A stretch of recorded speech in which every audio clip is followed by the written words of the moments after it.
Assalamualaikum warahmatullahi wabarakatuh. Pada kesempatan kali ini saya akan memberikan tugas akhir semester 2 saya. Saya dari Universitas Pancasakti Bekasi. Dosen pengampu saya Bapak Joni Tesmanto, SOS MM. Dan saya akan memberikan tugas saya yang berjudul pengelola pemasaran digital.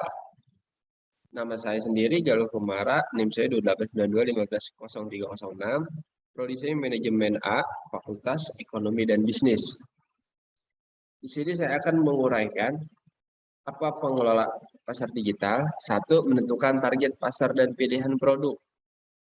Yang pertama kali harus dilakukan adalah memilih target pasar atau siapa yang akan menjadi konsumen kamu terlebih dahulu. Setelah mengetahui dan mengenali target pasar yang tepat, baru pelajari apakah produk yang akan kamu buat bisa menjadi solusi untuk mereka. Dan yang kedua, memiliki produk yang menjadi solusi terbaik. Langkah kedua dalam belajar digital marketing untuk pemula adalah memilih produk yang ingin ditawarkan. Kamu perlu memikirkan apakah produk kamu adalah yang terbaik dan menjadi solusi. Jadi, pastikan bahwa produk yang akan kamu perkenalkan bisa menjawab permasalahan para calon konsumen. Dan yang ketiga, membangun website. Buat website segera setelah menemukan produk dan target pasar yang tepat. Marketplace memang pilihan yang bagus untuk bisnis, namun situs itu tetap bukan milikmu sendiri. Jadi sebaiknya bangun website milikmu sendiri. Di sini ada bootstrapping, set funding, serial funding, dan Ventura. Bootstrapping adalah strategi pengembangan bisnis yang mendapat modal dari satu pihak, baik itu dari pendiri founder atau memiliki ownware. Dengan kata lain, strategi ini lebih mengandalkan kekuatan internal daripada suntikan dana dari pihak luar. Dan bootstrapping adalah strategi pengembangan usaha yang mana sangat pendiri atau memiliki dari usaha tersebut. Memilih untuk mengandalkan kekuatan internalnya, cara ini merupakan upaya untuk membiayai bisnis kecil dengan membeli maupun menggunakan sumber daya atas biaya pemiliknya. Tanpa harus berbagi ekuitas atau meminjam yang dalam jumlah yang besar dari pihak bank bisnis yang menggunakan bootstrapping ditandai dengan ketergantungan yang tinggi pada sumber pembiayaan internal. Kartu kredit, hipotek, dan pinjaman artinya bootstrapping ditandai dengan sumber pembiayaan yang terbatas. Bootstrapping biasanya menjadi pilihan bagi para pengusaha baru atau pemula. Hal ini pun memungkinkan mereka untuk membuat perusahaan dan menarik para investor. Set funding atau bisa juga disebut dengan modal awal merupakan pendanaan berbasis ekuitas di mana seseorang investor menginvestasikan dana kepada perusahaan selama tahap-tahap awal sebagai pertukaran dengan saham dari perusahaan tersebut. Setelah perusahaan itu berhasil dan mendapat keuntungan besar, investor dapat menjual sahamnya untuk mendapat keuntungan. Tujuan dari set funding pada dasarnya adalah untuk membuat perusahaan terus berjalan dan menemukan potensi produk. Pendanaan awal juga dapat mengidentifikasi calon pengguna yang sesuai dengan produk tersebut.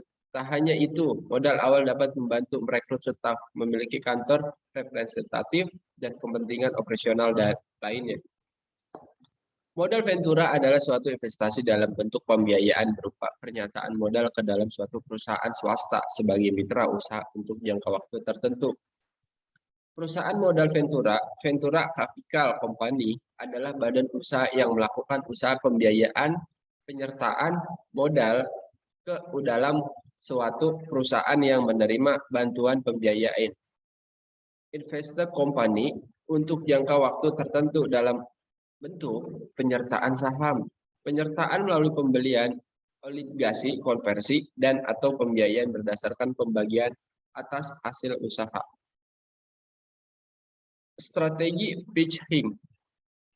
Pitching adalah strategi untuk mengomunikasikan ide-ide baru dan berusaha mendapatkan dukungan audiens terhadap ide-ide yang Anda sampaikan. Untuk dapat mengoptimalkan pitching, dapat juga menggunakan sistem CRM, sales yang dapat meningkatkan produktivitas tim penjualan. Cara untuk melakukan pitching yang baik untuk menarik investor. 1.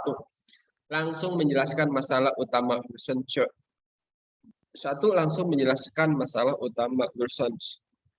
cocok. So founder dan menaging porter as ventures dan CEO APPS founderi berbagai 4 langkah dalam melakukan pitching yang efektif. 1. Tunjukkan masalah. 2. Tunjukkan traksi. Tunjukkan bagaimana Anda akan memecahkan masalah tersebut.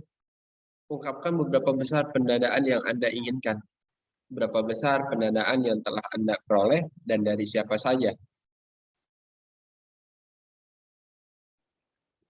Yang kedua, pilih investor yang tepat. Tidak semua investor memiliki kriteria yang sama dalam tahapan pendanaan startup yang mereka pilih. Cara terbaik yang bisa dilakukan adalah dengan mengkategorikan investor dalam 5 karakteristik berikut ini. Tahapan investasi C dari A, B, C, jumlah nominal pendanaan, berapa banyak investasi yang telah diberikan dalam 6 bulan terakhir, kategori startup yang diminati, lokasi sebagai fokus pendanaan. Yang ketiga, melihat gambaran secara keseluruhan. Cobalah untuk memberikan fakta serta latar belakang yang masuk akal saat Anda melakukan pitching dengan investor. Hindari penyampaian yang terlalu berlebihan atau terlalu membanggakan ide Anda sendiri. Pastikan Anda mengerti bisnis yang ingin dijalankan secara luas. Sebagai founder, Anda juga harus bertanggung jawab untuk memberikan gambaran siapa saja kompetitor, pasar yang diincar, manajemen keuangan, legalitas, hingga kebijakan. Dan yang keempat, durasi dan alokasi waktu. Dengan waktu yang singkat, bukan berarti kamu tidak mempunyai kesempatan untuk meyakinkan investor. Melakukan survei adalah salah satu cara untuk dari mereka. Pastikan kamu telah membuat alokasi waktu agar para investor atau juri dapat bertanya tentang startup kamu. Pola pikir bisnis di era digital. 1. Selalu ingin berkembang, selalu jaga rasa ingin tahu agar bisa terus melakukan investasi, inovasi, dan berkembang. Pembisnis yang selalu ingin berkembang akan selalu siap untuk memimpin dan merangkul. What's next digital mindset biasanya tertanam pada mereka yang memiliki dorongan untuk kinerja tinggi. Selain itu, mereka akan senang menjelajahi wilayah baru sehingga dapat mengembangkan keterampilan baru untuk mengembangkan bisnis dan dalam kehidupan pribadi mereka.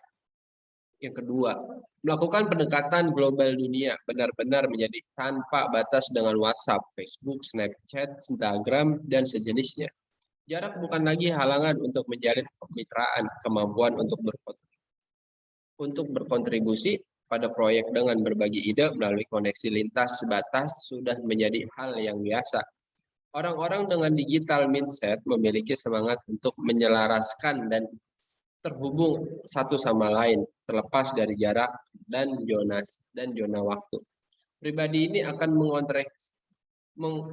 mengkontekstualkan pembelajaran produk dan solusi dari mana saja yang menyelesaikannya dengan lingkungan lokalnya.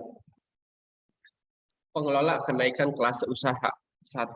Menambah produk atau layanan untuk meningkatkan profit bisnis, tingkatkan nilai jual kepada pelanggan. Cara lain meningkatkan profit adalah dengan meningkatkan nilai jual bisnis Anda kepada pelanggan sehingga konsumen atau pelanggan merasa mendapatkan nilai lebih jika membeli pada toko Anda. Yang kedua, perluas bidang industri agar produk bisnis meningkat. Dan yang ketiga, jual produk atau layanan dalam ukuran lebih besar. Evaluasi dan penilaian perkembangan usaha di era digital. Sebagai seorang yang menjalankan bisnis, tentu kamu mengetahui pentingnya melakukan evaluasi secara berkala. Evaluasi sendiri memiliki arti untuk menentukan signifikasi dan nilai terhadap sesuatu. Jadi sebenarnya tidak hanya dalam bisnis, dalam segala aspek kehidupan kita harus melakukan evaluasi untuk mengetahui apakah hal yang kita jalankan ini sebenarnya efektif atau tidak.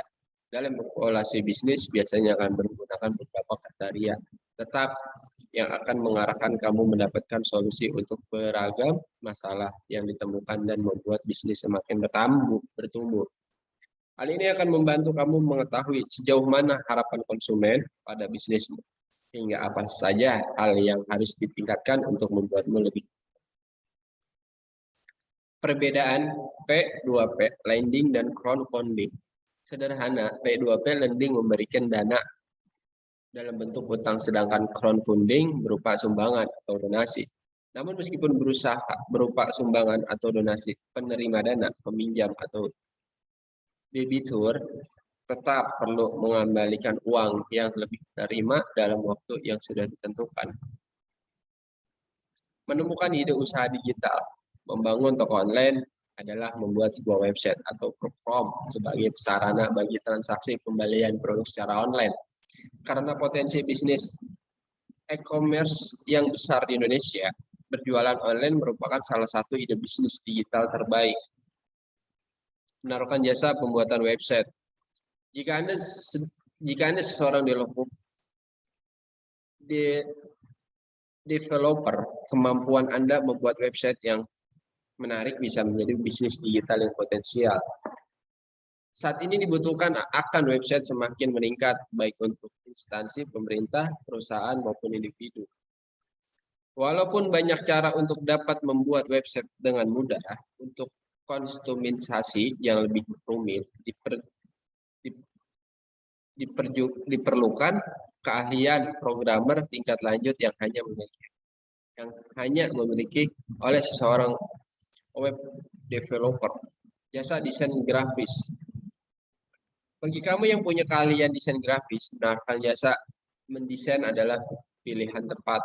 Kamu tidak hanya mendapatkan penghasilan, tapi juga sekaligus meningkatkan skill dan menambah koneksi. Penawaran jasa di situs freelance. Dalam dunia bisnis digital, setiap orang bisa menawarkan produk bahkan keahliannya kepada pasar yang lebih luas. Contohnya dengan menawarkan jasa di situs freelance, kamu bisa mendapatkan klien dari berbagai belahan dunia. Sesuaikan apa yang kamu jual dengan keterampilanmu. Contohnya, tawarkan keahlian menulis, editing, desain, dan sebagainya. Kamu bisa menawarkan jasa di berbagai situs freelance seperti Fiverr, Freelancer, dan Seribulancer. Membuka jasa periklanan digital. Jika pengalaman di bidang ads, membuka jasa periklanan digital menjadi salah satu peluang bisnis. Untukmu ada banyak platform periklanan digital yang bisa kamu manfaatkan seperti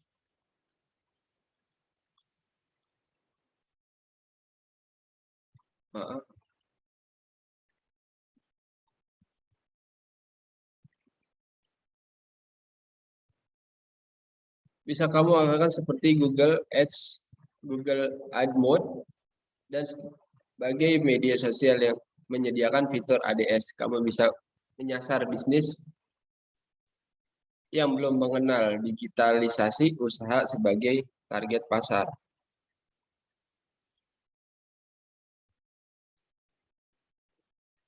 Konsultan SEO. Kalau punya keahlian di bidang SEO, kamu bisa saja menawarkan jasamu sebagai konsultan SEO untuk membuat perusahaan bagi website yang bertujuan untuk bisnis. Perusahaan peran SEO sangatlah penting. Selain mendatangkan grafik ke website, dengan teknik SEO yang bagus, sebuah bisnis bisa meraih konversi yang besar. Saat ini semua orang memanfaatkan mesin mencari untuk mendapatkan informasi mengenai banyak hal, baik saat hendak membeli sebuah produk atau bahkan mencari layanan. Kamu bisa membantu calon klien agar bisnis mereka makin sukses dengan teknik SEO yang kamu kuasai. Kesimpulan, bisnis digital adalah bisnis yang manfaatkan teknologi internet melalui HP dengan melalui media sosial untuk memasarkan produk. Media sosial yang digunakan bisa Instagram, TikTok, Shopee, Tokopedia, dan lain-lain. Gunakanlah bisnis digital untuk bisa meningkatkan usahamu, karena yang sekarang banyak yang menggunakan teknologi digital untuk meningkatkan usahanya. Sekian dari saya. Mohon maaf jika ada kesalahan dalam pengucapan. Saya akhiri. Assalamualaikum warahmatullahi wabarakatuh.